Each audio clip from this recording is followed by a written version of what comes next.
અમદાવાદથી ધોલેરા માત્ર 40 મિનિટમાં પહોંચાશે। કેન્દ્ર સરકારે 20,000 કરોડના Ahmedabad Dholera semi high speed rail પ્રોજેક્ટને મંજૂરી આપી છે।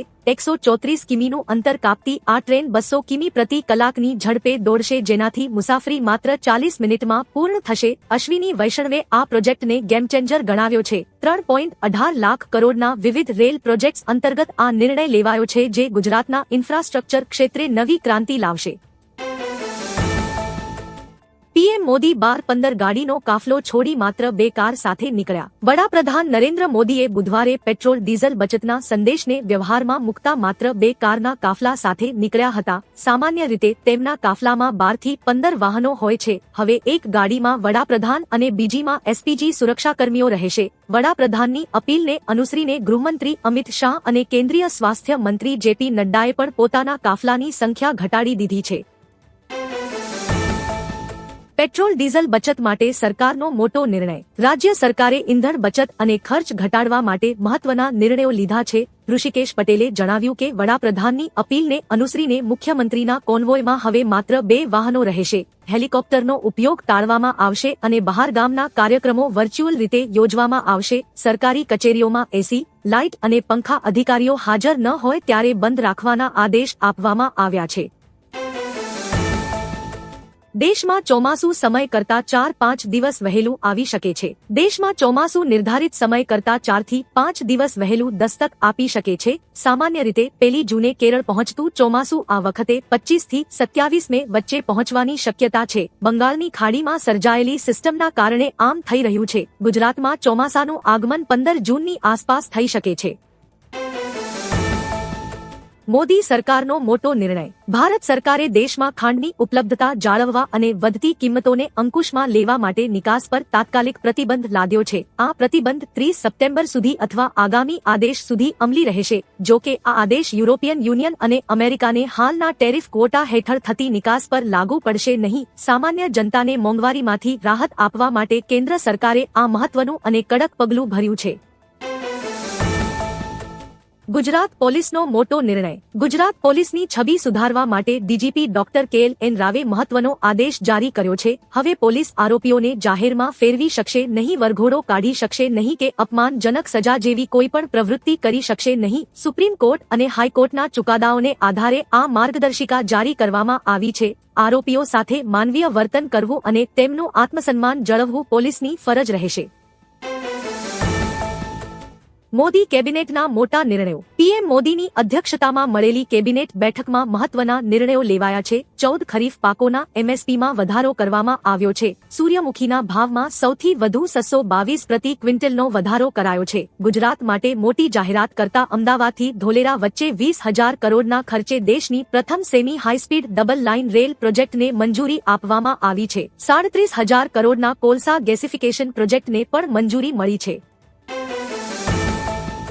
પવન ખેડાની 10 કલાક પૂછપરછ કરવામાં આવી। આસામના સીએમ હિમંતા બિસ્વા શર્માની પત્ની પાસે 3 વિદેશી પાસપોર્ટ હોવાના આક્ષેપ મામલે કોંગ્રેસ નેતા પવન ખેડાની 10 કલાક પૂછપરછ કરવામાં આવી। ખેડાએ ગત એપ્રિલમાં પ્રેસ કોન્ફરન્સ કરી આ આક્ષેપો કર્યા હતા, જે બાદ એફઆઈઆર નોંધાઈ હતી। સીએમ હિમંતાએ દાવો કર્યો છે કે ખેડાએ રજૂ કરેલા દસ્તાવેજો નકલી છે। પવન ખેડાને આજે ફરી તપાસ માટે ક્રાઇમ બ્રાન્ચ સમક્ષ હાજર થવું પડશે। ભારતીય જહાજ પર હુમલો। ઓમાનના દરિયાકાંઠે એક ભારતીય જહાજ પર હુમલો કરવામાં આવ્યો છે। ઓમાનના અધિકારીઓ દ્વારા તમામ ભારતીય ક્રૂ સભ્યો સુરક્ષિત છે, જેમને બચાવી લેવામાં આવ્યા છે। વિદેશ મંત્રાલયે આ ઘટનાની સખત નિંદા કરી છે, તેને અસ્વીકાર્ય ગણાવી છે। મંત્રાલયે ઓમાનના અધિકારીઓનો તેમના બચાવ કાર્ય માટે આભાર વ્યક્ત કર્યો છે। વધુમાં તેણે ફરી એકવાર આંતરરાષ્ટ્રીય સમુદાયને દરિયાઈ વેપાર માર્ગોની સુરક્ષા સુનિશ્ચિત કરવા અપીલ કરી છે। સુરતમાં બાળ મજૂરીનું મોટું નેટવર્ક ઝડપાયું। સુરતના પૂણા વિસ્તારમાં રાજસ્થાન અને સુરત પોલીસે સંયુક્ત મેગા ઓપરેશન હાથ ધરી 86 આદિવાસી બાળકોને બાળ મજૂરીમાંથી મુક્ત કરાવ્યા છે। ઉદયપુરથી લવાયેલા સાથીઓ 14 વર્ષના આ બાળકો પાસે માત્ર 5,000 થી 8,000 રૂપિયામાં સાડીના દોરા કાપવા જેવું કામ કરાવાતું હતું। પોલીસે 6 સ્થળોએ દરોડા પાડી બાળકોને નરક જેવી સ્થિતિમાંથી બહાર કાઢ્યા છે। ઇંધણ સંકટ વચ્ચે એર ઇન્ડિયાએ 6 આંતરરાષ્ટ્રીય રૂટ બંધ કર્યા. એર ઇન્ડિયાએ જૂનથી ઓગસ્ટ દરમિયાન 6 આંતરરાષ્ટ્રીય રૂટ રદ કર્યા છે અને 23 રૂટ પર ફ્લાઇટ્સ ઘટાડી છે. અમેરિકા ઈરાન તણાવ અને એરસ્પેસ પ્રતિબંધોને કારણે લાંબા રૂટ અને મોંઘા ઇંધણથી સંચાલન ખર્ચ 40% વધીને 60% થયો છે. દિલ્હી, શિકાગો અને મુંબઈ, ન્યૂયોર્ક જેવી ફ્લાઇટ્સ બંધ રહેતા મુસાફરો મુશ્કેલીમાં મુકાશે. ક્રૂડ ઓઇલમાં 45% વધારાને પગલે આ આર્થિક નિર્ણય લીધો છે.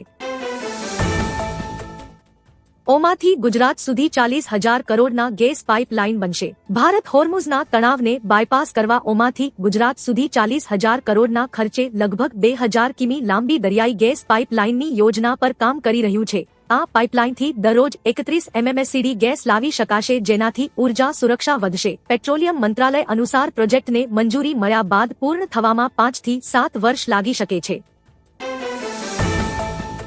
ગુજરાતમાં હીટવેવનો પ્રકોપને લઈ 48 કલાકની આગાહી. ગુજરાતમાં ગરમીનો પારો આસમાને પહોંચ્યો છે, જેમાં અમદાવાદ 44 ડિગ્રી સાથે સૌથી ગરમ શહેર રહ્યું છે. હવામાન વિભાગે આગામી 48 કલાક હીટવેવની આગાહી સાથે કચ્છ અને સુરેન્દ્રનગરમાં ઓરેન્જ એલર્ટ જાહેર કર્યું છે.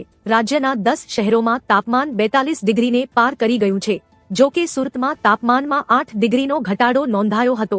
2 દિવસ બાદ ગરમીમાં 2 થી 4 ડિગ્રીનો ઘટાડો થવાની સંભાવના છે. બંગાળ સરકારનો ઐતિહાસિક નિર્ણય. પશ્ચિમ બંગાળના મુખ્યમંત્રી પદ સંભાળતાની સાથે જ શુભેન્દુ અધિકારીએ રાજ્યની તમામ શાળાઓમાં વંદે માતરમનું ગાન ફરજિયાત બનાવવાનો ઐતિહાસિક નિર્ણય લીધો છે. સચિવાલય દ્વારા ટૂંક સમયમાં અંગે સત્તાવાર આદેશ જાહેર કરવામાં આવશે. ઉત્તર પ્રદેશ, મધ્યપ્રદેશ અને રાજસ્થાન બાદ હવે બંગાળમાં પણ આ નિયમ લાગુ થવા જઈ રહ્યો છે. આ નિર્ણયથી રાજ્યના રાજકારણમાં ભારે ચર્ચા જાગી છે. યુપીમાં ભયંકર આફતમાં 75 લોકોના મોત. ઉત્તર પ્રદેશમાં છેલ્લા 24 કલાકમાં વાવાઝોડા અને ભારે વરસાદે વિનાશ વેર્યો છે, જેમાં અત્યાર સુધીમાં 75 લોકોના મોત થયા છે અને સેંકડો ઘાયલ છે. પ્રયાગરાજમાં 16, ભદોહીમાં 11 અને ફતેહપુરમાં 9 લોકોએ જીવ ગુમાવ્યા છે. પશ્ચિમ અને પૂર્વીય યુપીના જિલ્લાઓમાં સૌથી વધુ નુકસાન થયું છે. હવામાન વિભાગે અનેક વિસ્તારોમાં રેડ એલર્ટ જાહેર કરી લોકોને સાવચેત રહેવા અપીલ કરી છે. અમિત શાહ ગુજરાતના 2 દિવસીય પ્રવાસે. કેન્દ્રીય ગૃહ અને સહકાર મંત્રી અમિત શાહ ગુજરાતના 2 દિવસીય પ્રવાસે આવી રહ્યા છે. તેઓ 16 અને 17 મે દરમિયાન ગાંધીનગર લોકસભા ક્ષેત્રની મુલાકાત લેશે. 16 મેના રોજ વિવિધ વિકાસ કાર્યોની સમીક્ષા કરશે તેમજ રમશે બાળક, ખીલશે બાળક અભિયાનના ઇન્ચાર્જ સાથે સંવાદ કરશે. ઘાટલોડિયા, વેજલપુર, સાબરમતી અને નારણપુરા વિસ્તારના નવા કાઉન્સિલરો સાથે શુભેચ્છા મુલાકાત પણ કરશે. વરસાદની ભારે આગાહીથી ઘરમાં રહેવા સલાહ. હવામાન વિભાગે બિહાર, ઝારખંડ, હિમાચલ પ્રદેશ, ઉત્તર પ્રદેશ, ઉત્તરાખંડ, પંજાબ, હરિયાણા, દિલ્હી, રાજસ્થાન, મધ્યપ્રદેશ, છત્તીસગઢ, ઓડિશા, પશ્ચિમ બંગાળ, આસામ, મેઘાલય અને ત્રિપુરામાં વાવાઝોડા અને ભારે વરસાદ માટે રેડ એલર્ટ જારી કર્યું છે. આ રાજ્યોમાં 40 થી 70 કિલોમીટર પ્રતિ કલાકની ઝડપે પવન ફૂંકાશે અને વાવાઝોડાની સંભાવના છે. લોકોને ઘરની અંદર રહેવાની સલાહ આપવામાં આવી છે. દિલ્હીમાં અઠવાડિયામાં 2 દિવસ વર્ક ફ્રોમ હોમ. દિલ્હી સરકારે એક મોટો નિર્ણય લીધો છે. દિલ્હીમાં સરકારી અને ખાનગી બંને કર્મચારીઓ અઠવાડિયામાં 2 દિવસ ઘરેથી કામ કરશે. સરકારી કર્મચારીઓને તેમની ઓફિસો સુધી પહોંચાડવા માટે 29 રહેણાંક વસાહતોમાંથી 58 બસો દોડાવાશે. 6 મહિનાના સમયગાળા માટે સરકાર કોઈ નવા વાહનો ખરીદશે નહીં. મીટિંગો ઓનલાઈન થશે. દિલ્હીમાં અઠવાડિયામાં 1 દિવસનો વ્હીકલ ડે તરીકે ઉજવવામાં આવશે. નીટ પેપર લીક કેસમાં મોટી ધરપકડ. નીટ પેપર લીક કેસમાં દિલ્હી ક્રાઇમ બ્રાન્ચે મોટી સફળતા મેળવી છે. દિલ્હી પોલીસે આ કેસમાં સંડોવાયેલા એક સંગઠિત સિન્ડિકેટનો પર્દાફાશ કર્યો છે, જે મેડિકલ કોલેજોમાં MBBS સીટ મેળવવાના બહાને વિદ્યાર્થીઓ અને તેમના પરિવારો સાથે લાખો રૂપિયાની છેતરપિંડી કરતો હતો. આ કેસના સંદર્ભમાં પોલીસે આરજેડી નેતા સંતોષ જયસ્વાલની પણ ધરપકડ કરી છે, જે તેજસ્વી યાદવના નજીકના સાથી હોવાનું જાણવા મળે છે. કેરળના નવા સીએમની જાહેરાત. કેરળમાં રાજકીય ગરમાવો વધતા કોંગ્રેસે વીડી સતીશનને નવા મુખ્યમંત્રી તરીકે ચૂંટ્યા છે. સતીશન અત્યાર સુધી કેરળ વિધાનસભામાં વિરોધ પક્ષના નેતા તરીકે સક્રિય હતા. પ્રેસ કોન્ફરન્સમાં કરાયેલી આ જાહેરાત મુજબ તેમને રાહુલ ગાંધી જૂથનું મજબૂત સમર્થન પ્રાપ્ત થયું છે. આ પદ માટે કેસી વેણુગોપાલનું નામ પણ ચર્ચામાં હતું, પરંતુ પાર્ટીએ સતીશન પર પસંદગીનો કળશ ઢોળ્યો છે. ઈરાન અમેરિકા યુદ્ધ શરૂ થયા પછી પીએમ મોદીએ ઈરાની વિદેશ મંત્રી સાથે પહેલી મુલાકાત કરી. પ્રધાનમંત્રી નરેન્દ્ર મોદીએ ગુરુવારે ઈરાનના વિદેશ મંત્રી સૈયદ અબ્બાસ અરાગચી સાથે મુલાકાત કરી, જે ઈરાન અમેરિકા સંઘર્ષ શરૂ થયા પછી બંને નેતાઓ વચ્ચેની પહેલી મુલાકાત હતી. આ મુલાકાત નવી દિલ્હીમાં બ્રિક્સ વિદેશ મંત્રીઓની બેઠકની બાજુમાં થઈ હતી. પ્રધાનમંત્રીએ રશિયન વિદેશ મંત્રી સેર્ગેઈ લવરોવ સાથે પણ મુલાકાત કરી હતી. ચીન સાથે અમારા સંબંધ શાનદાર. ચીનમાં ડોનાલ્ડ ટ્રમ્પ અને શી જિનપિંગ વચ્ચે દ્વિપક્ષીય બેઠક યોજાઈ હતી. ટ્રમ્પે જણાવ્યું કે બંને દેશો વચ્ચેના સંબંધો અત્યંત શાનદાર રહ્યા છે અને ભવિષ્ય ઉજ્જવળ છે. જિનપિંગે 9 વર્ષ બાદ ટ્રમ્પનું સ્વાગત કરતા કહ્યું કે આખી દુનિયા આ બેઠક પર નજર રાખી રહી છે. તેમણે ઉમેર્યું કે બદલાતી આંતરરાષ્ટ્રીય સ્થિતિમાં અમેરિકા અને ચીન એકબીજાના પ્રતિસ્પર્ધી નહીં પરંતુ સાથી બનીને સાથે મળીને કામ કરશે. બાંગ્લાદેશે ગંગા નદી પર ડેમ પ્રોજેક્ટની કરી જાહેરાત. ભારત સાથેના જળ વિવાદ વચ્ચે બાંગ્લાદેશે પદ્મા ગંગા નદી પર 34,000 કરોડ ટકાના ખર્ચે વિશાળ ડેમ પ્રોજેક્ટ મંજૂર કર્યો છે. જળ સંસાધન મંત્રીએ સ્પષ્ટ કર્યું કે આ માટે ભારત સાથે ચર્ચા કરવાની જરૂર નથી. ફરક્કા બેરેજની અસરો ઘટાડવા અને પાણીનો સંગ્રહ કરવા 2033 સુધીમાં આ પ્રોજેક્ટ પૂર્ણ કરાશે. 1996ની જળ સંધિ આ વર્ષે પૂરી થતી હોવાથી બંને દેશો વચ્ચેના સંબંધોમાં નવો તણાવ સર્જાયો છે. અમેરિકા શાંતિ માટે માત્ર દેખાડો કરે છે, ગંભીર નથી. અમેરિકાના રાષ્ટ્રપતિ ડોનાલ્ડ ટ્રમ્પ દ્વારા શાંતિ પ્રસ્તાવ નકારાયા બાદ ઈરાને કહ્યું કે અમેરિકા શાંતિ માટે ગંભીર નથી અને માત્ર દેખાડો કરી રહ્યું છે. ઈરાનના નાયબ વિદેશ મંત્રી કાઝેમ ગરીબાબાદીએ આ ક્ષેત્રમાં યુએસ સૈન્ય મથકોને તણાવનું કારણ ગણાવ્યા. તેમણે ઉમેર્યું કે ઈરાન શાંતિ વાટાઘાટોને સમર્થન આપે છે અને ભારત દ્વારા મધ્યસ્થીનું સ્વાગત કરશે.